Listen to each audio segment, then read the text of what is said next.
Hey, what's up guys, it's your boy JP, and so in today's video we're going to be going through Bungie's latest TWAB, and I'm going to be going through mostly just the weapons and sandbox changes, the buffs and nerfs. So let's get into it. We've got a bit of news here dealing with transgender rights and stuff. That's pretty cool, you know, dealing with inclusivity for people and stuff. Some more trials changes and stuff. I don't really deal with trials and stuff. I don't really play trials that much. So yeah, we're gonna deal with archetypes. Shotguns are getting a bit of a buff. Slug shotguns are a bit too powerful, I suppose, for Bungie, and they're increasing. So they're reducing the slug shotgun damage, which is like, you know, it's not too bad. It's a nerf, getting from 30% to 20%. It's not that bad. They're pretty strong in PvE. I still prefer pellet shotguns, but slug shotguns are pretty good. Pellet shotguns are getting a 10% PvE buff, and I feel that's not even that noticeable, to be honest. Like, they're very conservative with some of these buffs. 10%, will that make a big difference? I don't know. It's just a PvE damage bonus. I was hoping for something like 25%, you know, but we'll see how it'll affect the changes coming forward. Next one is linear fusion rifles. So in this one they explain basically linear fusion rifles pretty good right now because of particle deconstruction mod, but once that goes away they feel that it needs again a buff and a damage increase like 10%, and again it's pretty conservative. Like, I don't use linear fusion rifles that much, you know. I feel like they needed like a 30% damage increase for me to use them over like something like swords and rocket launchers, you know, AoE targets.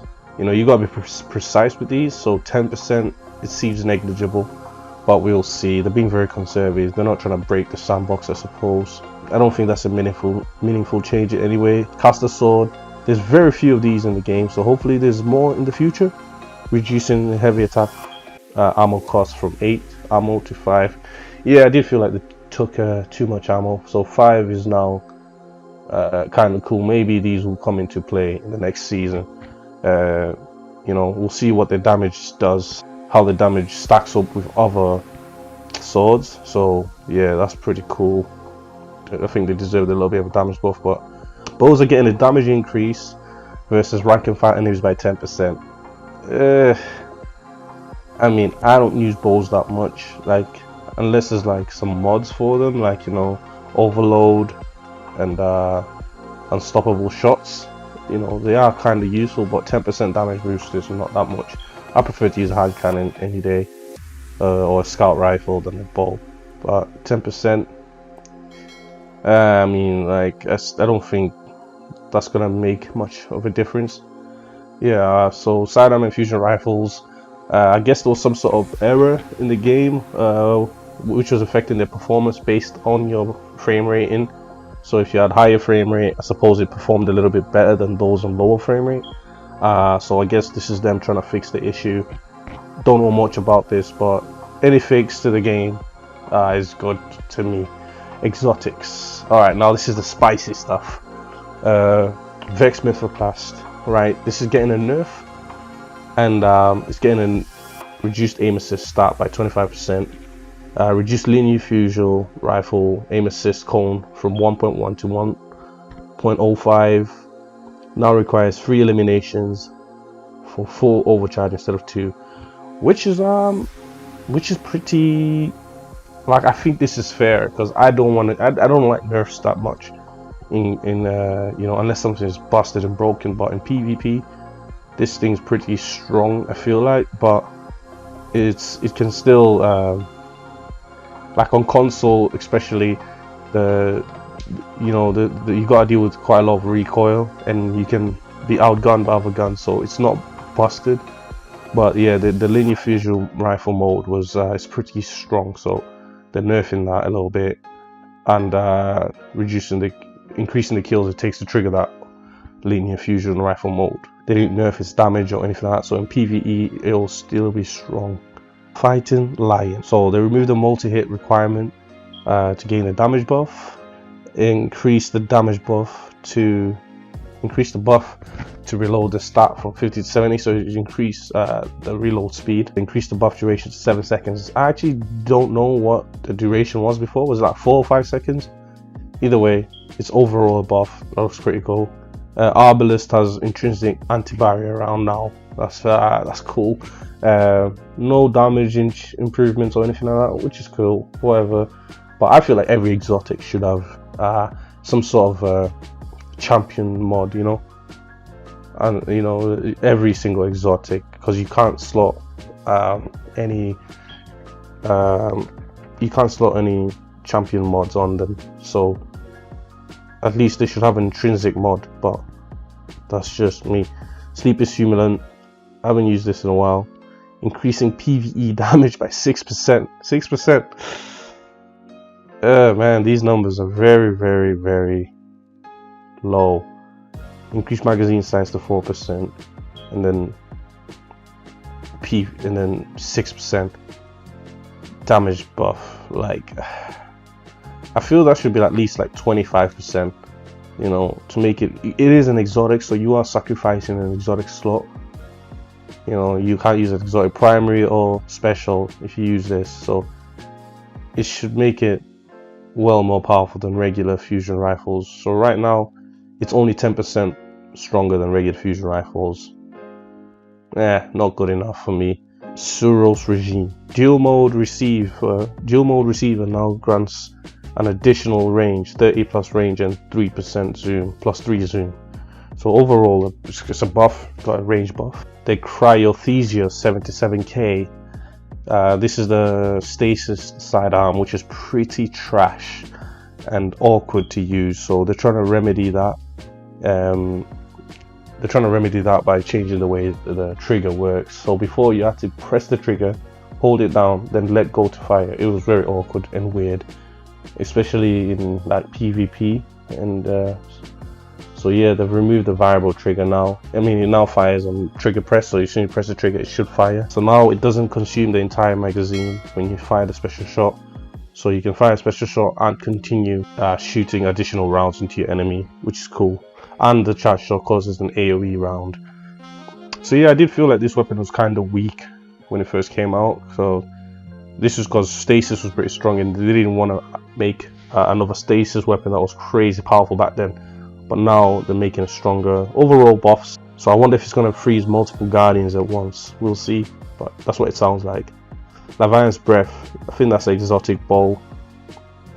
Exotic Catalyst now adds Archer's Temple, so it gives it faster reload when you hit a crit.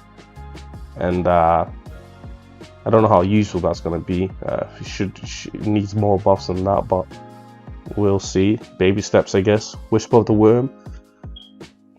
Reduce the delay on activating Whispered Breath from the catalyst from 2 seconds to 1.2, which is it's a buff, of course. That's pretty cool. The White Nail change now pulls 2 additional rounds from your inventory and 1 from thin air, so you get more bullets. Before it pulled it all from, like, you know, the magazine. Now it's 1 from thin air, so it should conserve a little bit more ammo and more damage. 10% increased damage, pretty cool. And then the Darcy sniper rifle. This is a sniper rifle I've never really used that much. I'm not big on sniper rifles, so maybe you guys know a little bit more about this, but it's getting increased PvE damage by 20%, which is cool. It's got some strong competition, you know, the Whisper and other exotics. Reduces flinch recoil and accuracy penalty by 50%, which is pretty cool. And personal assistant exotic perk now has 1 second delay before deactivating. Cool.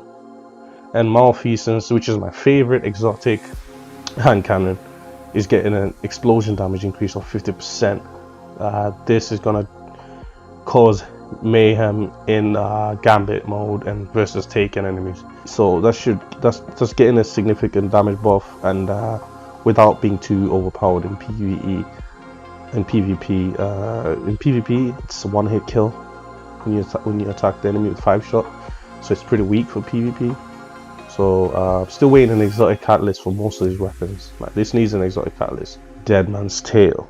So that's pretty cool. These buffs are mainly gonna improve console players, controllers, without making mouse and keyboard too overpowered. Like yeah, recoil is a thing on consoles. It's pretty tough with that recoil, man. So it's increased reticle friction fall off distance, gives it less recoil, cool. Improved accuracy, nice. Error apparent, I guess there was a glitch that was making it give damage resistance in PvP, so now it's reducing that damage resistance from 75% to 25%. Lowering driver, remove the energy ability regeneration on picking up the telemetry. Interesting, I didn't know it had that ability to begin with. So yeah, nerfing ability generation, okay, interesting. Traveler's Chosen now grants 10% ability per stack on activation, was previously more generous on low stacks and less generous on high stacks. The average amount for a 10 stack doesn't change. Reduced stacks granted on Guardian defeats from 2 to 3. So this is a nerf, wow. Like this is surprising, because this isn't exactly a strong weapon in PvP. Like I never see anyone using this. I rarely see anyone using this, you know. I got the catalyst and everything, and it's okay, man. Like, it's okay at best. So for it to be getting a nerf is interesting. I think they're trying to tone down the ability spam in PvP, because abilities are too strong, shatter dives and all that. But I don't know how I feel about this change.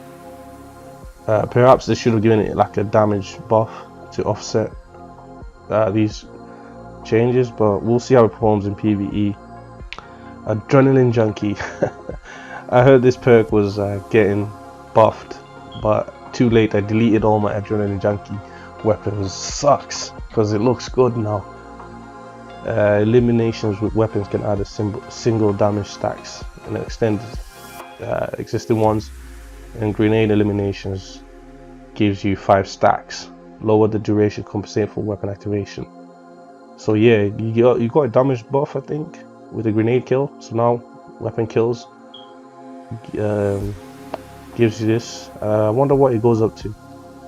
Maybe the max is 5 stacks, but yeah, that's pretty good buff. I regret deleting my weapons, but vault space, you know, it's running low on vault space. Vorpal weapon. This is one of the strongest perks in the game, you know. I've got most Vorpal weapons running on most of my heavies and specials. So yeah, this is a non-choice. Suck the air out the roof of the damage perks at the time. So it's getting nerfed. So it was 15% on all weapons, now it's 10% on heavies, 15 on specials, 20 on primaries. So those primaries with Vorpal might become useful now. No changes to the damage versus enemies in Super. Whirlwind Blade nerf. It used to stack up to 5, now it stacks up to 10 to hit maximum damage. That's a nerf. Pulse Monitor. Change the threshold of activation from 90% health to 30%. Shields now requires much less damage to trigger, which is pretty cool. Yeah, like yeah, so now when your shield takes damage, before you even take health damage, it will proc. That's pretty cool. Now the mods. Quick access sling. The usage on this mod is very telling. It's extensively used on bows and breach grenade launchers, and barely at all on other weapons. At the same time, we pull down some other options. So it used to give you a bit of handling before in stall speeds and ready speeds, but now it's giving you ready and stall speeds of 0.9 seconds all the time. This change also applies to swap mark perks. That's interesting. So I guess it should be more consistent. We'll see what it feels like in game, but that's what it sounds like. Full auto retrofit. We've seen plenty of requests for an accessibility option for full auto fire, so I guess we'll be getting full auto mod. usable on hand cannons, sidearms, scout rifles, and pulse rifles. And this is unlocked by default for all players. Nice. Okay, cool. So like for some pulse rifles that are fast firing, you know, you can just have it on full auto mode, so you can just focus on aiming. And scout rifles, the same thing. It'll be interesting because there's some fast firing weapons. It'll be cool to have the full auto mode. So yeah, and then in closing, in the near future, they're just talking about making, you know, exotics more useful, exotic catalysts more useful instead of just being orb generating tools, which is pretty cool. Trying to differentiate different archetypes of weapons, you know, and weapon perks, you know, in the Witch Queen. They hope to address these issues, and also they want to reduce special ammo in PvE and PvP some more. Like, we just had changes to reduce it. You know, you can't collect free bricks anymore, free ammos. Now you're just limited to 2. You can't stack scavenger perks anymore. So they want to reduce it some more, which I feel is not necessary, you know. But I suppose we barely felt ammo nerfs. They want to make exotic primaries more useful in PvE content, and like, you know, I've always felt the same thing, right? With the release of exotic heavy weapons, you know, very strong heavies and specials, you know, Galahorn returning. Who wants to run an exotic hand cannon, you know? So like, exotic primaries have always been an awkward place, primarily just for PvP. So I feel like if they could become more powerful, more stronger, get a 50% damage buff or something in PvE. They're also looking at some exotics PvP usage. So it looks like Chaperone is getting a nerf in the future. So yeah, that's pretty much all that's in the TWAB for buffs and nerfs. The rest of it is just other news, which is cool, whatever, you can read it yourself. But let me know what you guys think of the buffs and nerfs, and I'll see you next video.